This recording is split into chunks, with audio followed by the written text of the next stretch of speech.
अब है 8th class का हिंदी का चैप्टर नंबर 11, जब सिनेमा ने बोलना सीखा। वे सभी जीव है, सांस ले रहे हैं, 100% बोल रहे हैं। 78 मुर्दा इंसान हो गए हैं, उनको बोलते बातें करते देखो।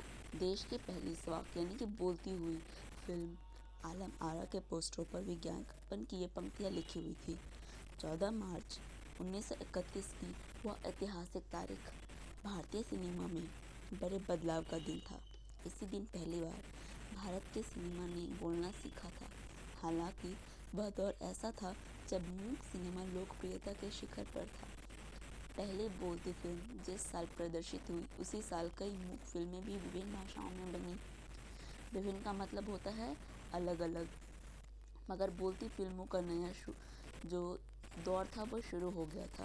पहले सिर्फ एक्टिंग होती थी, उनमें आवाज़ नहीं जाती थी। लोग ऐसे ही इशारों से समझते थे और समझाते थे फिल्मों में। पहले बोलती फिल्म आलम आरा बनाने वाले फिल्मकार थे आदेशी M.A. ईरानी। आदेशी ने 1929 में हॉलीवुड की एक बोलती फिल्म शो बोर्ड देखी और उनके मन में बोलती फिल्म बनाने की इच्छा जगी। उनकी वे भी चाहते थे कि बोलती फिल्म भारत में बने। फारसी रंगमंच के एक लोकप्रिय नाटक को आधार बनाकर उन्होंने अपनी फिल्म की पटकथा बनाई यानी कि स्टोरी बनाई। इस नाटक के कई गाने ज्यों के त्यों फिल्म में ले लिए गए। एक इंटरव्यू में आदर्शी ने उस वक्त कहा था, हमारे पास कोई संवाद लेखक नहीं था, गीतकार नहीं था, संगीतकार नहीं था।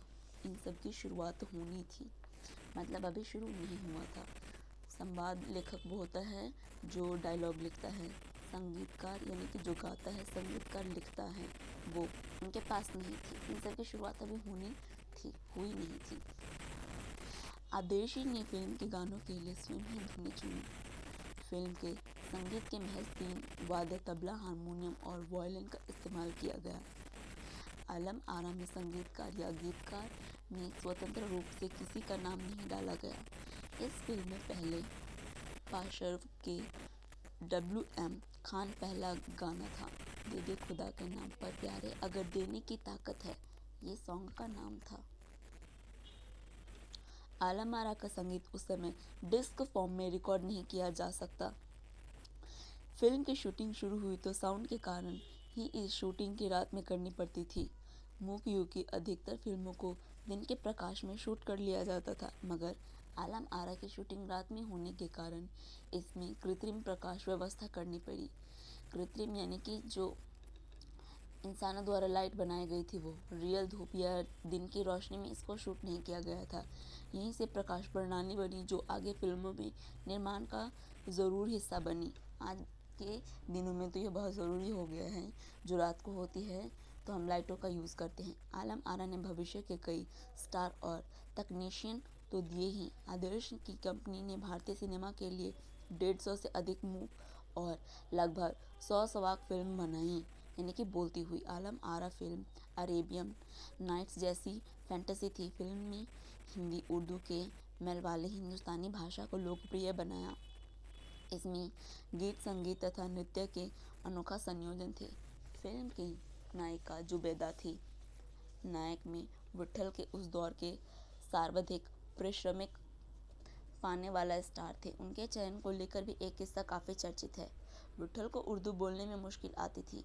पहले उनका बतौर नायक चयन किया गया, मगर इसी कमी के कारण उन्हें हटाकर उसकी जगह महबूब को नायक बना दिया गया। विट्ठल नाराज़ हो गए और अपना हक पाने के लिए उन्होंने मुकदमा कर दिया, क्योंकि पहले उसे चुना गया था, उन्हें उर्दू नहीं आती थी, इसीलिए दूसरे को दिया गया यह रोल। इसी बात से वो नाराज़ होकर उन पर मुकदमा कर दिया। उस दौर में उनका मुकदमा मोहम्मद अली जिन्ना ने लड़ा था, तो जबकि मशहूर वकील हुआ करते थे। विट्ठल मुकदमा जीते और भारत की पहली बोलती फिल्म के नायक बने। उनकी कामयाबी आगे भी जारी रही। मराठी और हिंदी फिल्मों में भी वे लंबे समय तक नायक और स्टंटमैन के रूप में सक्रिय रहे। इसके अलावा आलम आरा में सोहराब मोदी, पृथ्वीराज कपूर, याकूब और जगदीश सेठी जैसे अभिनेता भी मौजूद रहे, आगे चलकर जो फिल्म उद्योग के प्रमुख स्तंभ बने। यह फिल्म 14 मार्च 1931 को मुंबई के मैजेस्टिक सिनेमा में प्रदर्शित हुई। फिल्म 8 सप्ताह तक हाउसफुल चली और भीड़ इतनी उमड़ती थी कि पुलिस के लिए नियंत्रण करना मुश्किल हो जाया करता था। समीक्षकों ने इसे भड़कीली फैंटेसी फिल्म करार दिया था, मगर दर्शकों के लिए यह फिल्म एक अनोखा अनुभव थी, क्योंकि इससे पहले उन्होंने कभी बोलती फिल्म ना देखी थी, ना कभी सुनी थी। यह फिल्म 10,000 फुट लंबी और इसे 4 महीनों तक कड़ी मेहनत से तैयार किया गया था। स्वाग फिल्मों के लिए पौराणिक कथाओं, पारसी रंगमंच के नाटकों, अरबी प्रेम कथाओं को विषय के रूप में चुना गया, यानी कि यह उस टाइम की स्टोरी लाइन हुआ करती थी। इसके अलावा कई सामाजिक विषयों पर बनने वाली फिल्मों में बनी ऐसी ही एक फिल्म थी खुदा की शान। इसमें एक किरदार महात्मा गांधी जैसा था। इसके कारण स्वाग सिनेमा को ब्रिटिश प्रशासकों की तीखी नज़र का सामना करना पड़ा। वो रियल महात्मा गांधी नहीं थे, बस दिखते वैसे थे। तो ब्रिटिश के जो सरकार थे उनको ये मूवी बिल्कुल भी पसंद नहीं आई। स्वाग सिनेमा के नए दौर की शुरुआत करने वाले निर्माता निर्देशक आदेशीर इतने विनम्र थे कि जब 1956 में आलम आरा के प्रदर्शन के 25 वर्ष पूरे हुए, 25 यानी कि 25 पूरे होने पर उन्हें सम्मानित किया गया और उन्हें भारतीय स्वाग फिल्मों का पिता कहा गया, यानी कि सबसे पहले इन्होंने शुरू करा था इसलिए कहा गया। तो उन्हें मौके पर कहा था कि मुझे इतना बड़ा खिताब देने की ज़रूरत नहीं है, मैं तो देश के लिए अपने हिस्से का ज़रूरी योगदान दिया है। जब पहली बार सिनेमा ने बोलना सीख लिया तो सिनेमा में काम करने के लिए पढ़े लिखे अभिनेता अभिनेत्रियों की ज़रूरत भी थी, क्योंकि पढ़े लिखे होंगे तो जो अच्छे से बोल पाएंगे, जिनको डिफरेंट भाषाएं आती होंगी, वो उन्हीं को लेंगे। इसीलिए बोला गया है कि पढ़े लिखे अभिनेता और अभिनेत्रियों की ज़रूरत थी। शुरू भी हुई क्योंकि अब संवाद भी बोलने थे। संवाद यानी कि डायलॉग। सिर्फ अभिनय से काम नहीं चलने वाला था। मूक फिल्में के दौरान पहलवान जैसे शरीर वाले, स्टंट करने वाले, उछल कूद करने वाले अभिनेताओं से काम चल जाया करता था। अब उन्हें संवाद बोलना था और गायन की प्रतिभा की कद्र भी होने लगी थी। इसीलिए आलम आरा के बाद आरंभिक स्वाग दौर की फिल्मों में कई गायक अभिनेता बड़े पर्दे पर नजर आने लगे। हिंदी उर्दू भाषाओं का महत्व बढ़ा। सिनेमा में देह और तकनीकी की भाषा की जगह जन प्रचलित बोलचाल की भाषाओं का दाखिला हुआ।